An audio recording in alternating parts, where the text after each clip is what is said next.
Yan, hello, what's up sa inyo mga ka-Born to be Ride at mga katropa. Ito na naman tayo sa ating vlog for today.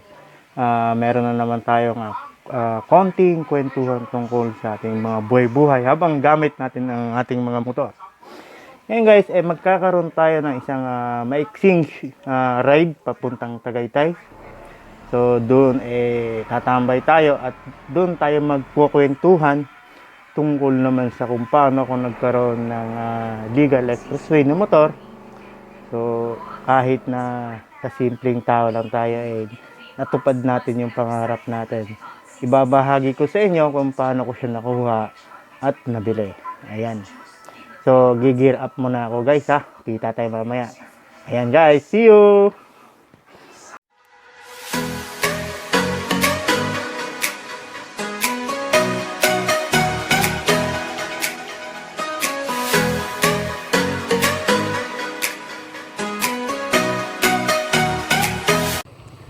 Ayan guys, dito na tayo sa ating destination, dito sa ating short ride. Ayan. Dito na tayo ngayon sa Taal Lake. Ayan, shout out kay tatay. Ayan, nagtitinda ng kung ano-ano. Tubig, yan, mga palamig dito. Ayan. Mabuhay kayo, kuya. Ayan. Ayan guys, ito na yung ating maiksing kwentuhan. Idaan na lang natin sa mabilisan kung paano nga ba ako nagkaroon ng mga ganito, kung paano ko naabot yung aking pangarap. Ito ay bahagi ko lang at sana ako ay makapagbigay ng konting inspirasyon sa inyo. Yan, ako ay ano nyo guys, ako ay simpleng tao lang. Nanggaling lang tayo sa isang simpleng pamilya, hindi naman ganun ka meron talaga. Yan. Ako ay galing talaga ng Mindanao. So alam niyo naman siguro ang Mindanao, napakahirap ng buhay doon. Ayan. Bago pala yun, bye. Shout out nga pala dyan sa mga tiga Panay. Kila Yail, kila Juen. Yan. Mga solid katropa yan sila dyan. So pag ako bumabiyahe kasi ako ng Negros. So lagi ako napapadaan dyan sa kanila. Sa Panay Island. Kalibo. Yan. Aklan. So shout out sa inyo mga katropa. Ingat tayo lagi dyan. Yan guys. Ito na tayo sa ating kwento. Yan. Ayan. Magulong ating camera. Guys, unang-una meron akong maliit na motor. Ito ay Wave lang, Wave 100. So, yun yung aking unang nabili at sa mababang halaga. So, paano nga ba ako nagkaroon nito? So, yung nabili kong Wave 100 guys, ginamit ko muna siya ng mga ilang buwan. Tapos binenta ko. Nakabili ako ng Wave 125 naman. Ayan. Tapos binenta ko ulit. Nakabili naman ako XRM naman. So parang nag-down ako ng konti. Tapos nung nabenta ko yung XRM, nabenta ko siya sa maganda-gandang presyo.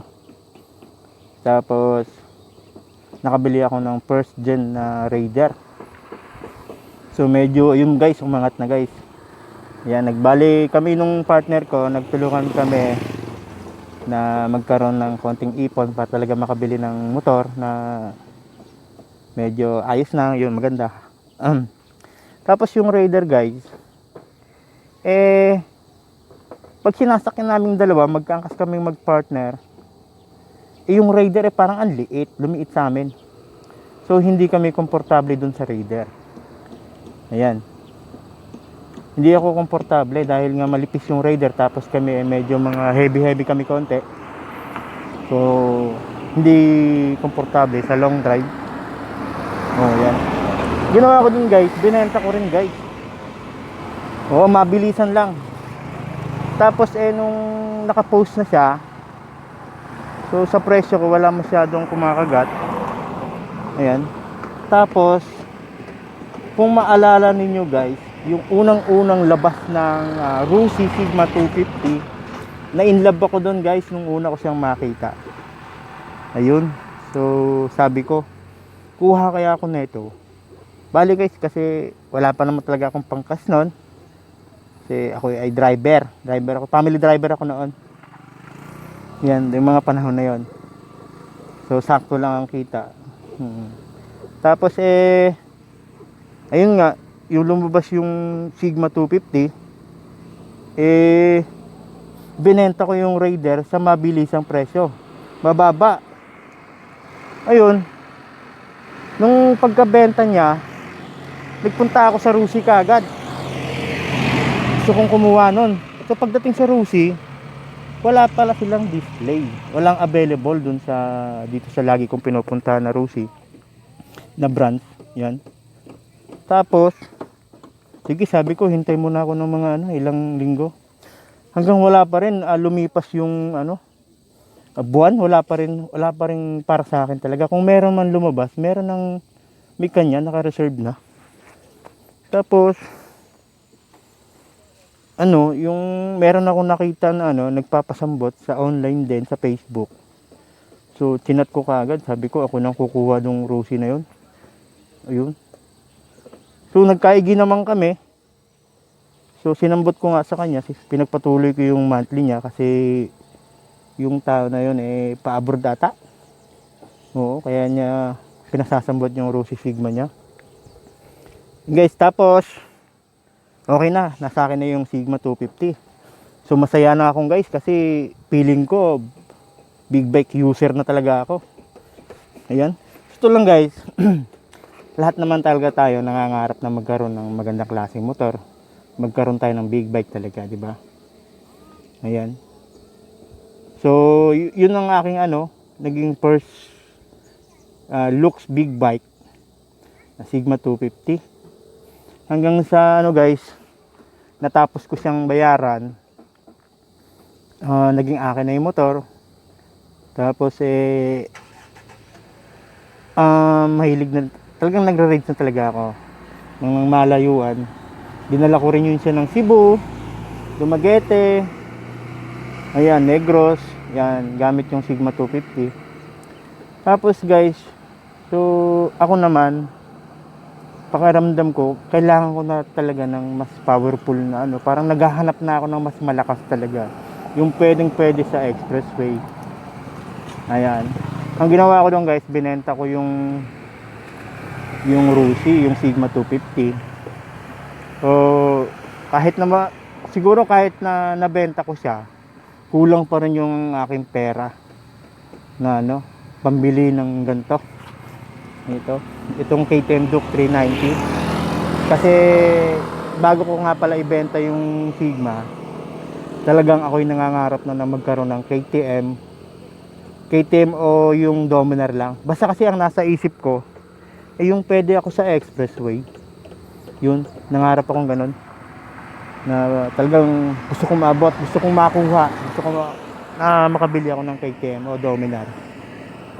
Yan guys, nabenta na yung Rusi ko. Tapos yung pera kulang pa rin, ang layo sa presyo.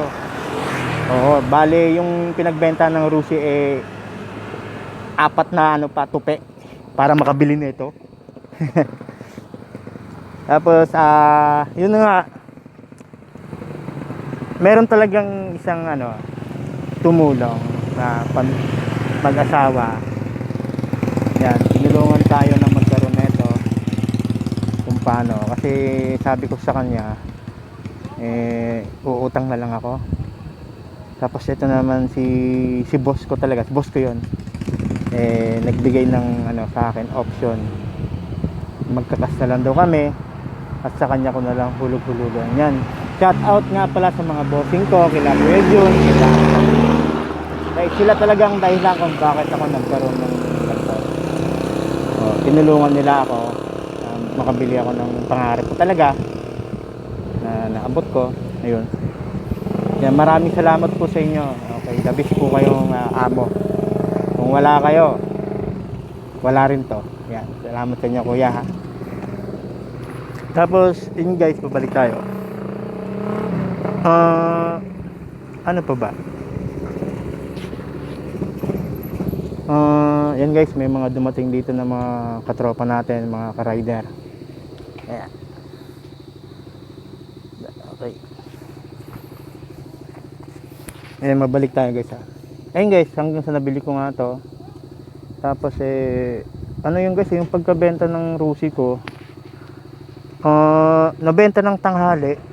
Tapos pagka hapon, may KTM na ako kagad. Ayun, bale, dinagdagan nila yung ating budget. Ayan, nagmalasakit sila sa atin. So, and guys, nakwenta ko na sa inyo yung aking kung bakit ako nagkaroon. Tapos, ayan nga, siguro, ang pinaka the best dyan ay tiwala sa sarili, at yung sipag sa trabaho, at maging tapat kayo sa mga bossing nyo, para kayo pagpalain din. Ayan guys. Yun guys, yun po ang aking kwento. So, paano, hanggang dito na lang guys. Sana ako yung patuloy na suportahan at subaybayan dito sa ating konting kwentuhan tungkol sa mga buhay-buhay natin habang gamit natin ang ating mga motorsiklo. Ayan guys, ang sunod nating pag-uusapan naman ay tawag na ito guys, kwentuhan natin ay ako'y mag-iisip pa kung anong ating kaya abangan nyo lang ninyo ako at suportahan dito sa ating channel. Yan, please like, share and subscribe. Ito nga pala si Born to be Right. Bye.